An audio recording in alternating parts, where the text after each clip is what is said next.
साथियों नमस्कार। कृषि बाजार भरतपुर से मैं हरपाल सिंह। साथियों वैसे तो आज मंडी का अवकाश है, लेकिन जैसा कि आप सभी जानते हैं कि दीपावली पर जो सरसों के मुहूर्त के सौदे हुए थे वो 5581 रुपये के हुए थे, लेकिन प्राइवेट में अब और सरसों तेल का जो भाव था वो 108 रुपये 21 पैसे के दर पे हुआ था। लेकिन साथियों अब प्राइवेट में जो स्थितियां देखने को मिल रही हैं उसके हिसाब से सरसों 56 साढ़े 5600 रुपये और सरसों तेल 109 रुपये के भाव को क्रॉस कर गया है।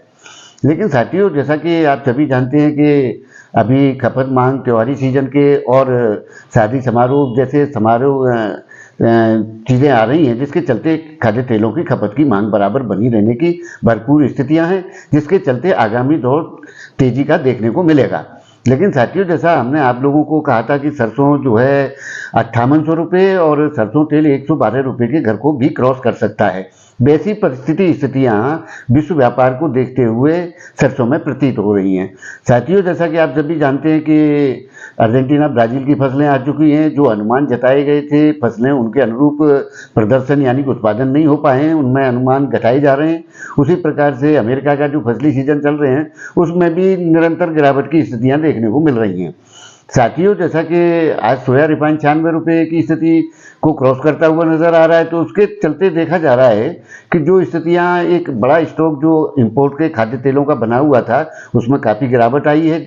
और आगे जो स्थितियां हैं कि रिटेलर की जो स्थिति खाली है, यानी कि एक तरह से ये कहा जा सकता है कि पाइपलाइन खाली है और मांग आने पर निश्चित रूप से इसमें उछाल की स्थितियां देखने को मिलेंगी। साथियों वैसे तो एक तरह से जो सरकार ने समर्थन मूल्य जो आगामी सीजन का दे रखा है सरसों उसी स्तर पर पहुंच चुकी है। और कल मंडियों में आपको जैसे मंडियां खुलेंगी उसके हिसाब से आपको बाजारों में ऐसी स्थितियां देखने को मिलेंगी। लेकिन जैसा हमने साथियों कहा था कि सरसों जो स्थितियां हैं मंदी की बिल्कुल नहीं है, मंदी में नहीं रहना चाहिए, व्यापार जो है तेजी की ओर की रुख मान करके करना चाहिए।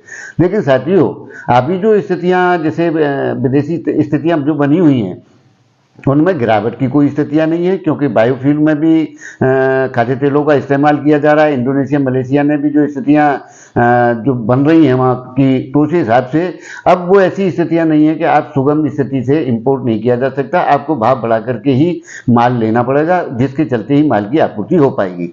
साथियों गिरावट की कोई उम्मीद नहीं है और ज़्यादा उछाल के लिए भी जैसा कि हम पहले से कहते हैं कि मोटी तेजी की धारणा में तो नहीं है, लेकिन मंदा बिल्कुल भी नहीं है। तो साथियों आपको हमारी जानकारियां कैसी लगती हैं कमेंट बॉक्स में ज़रूर अवगत कराते रहें। तब तक के लिए कृषि बाजार की ओर से आप सभी का बहुत बहुत आभार, धन्यवाद।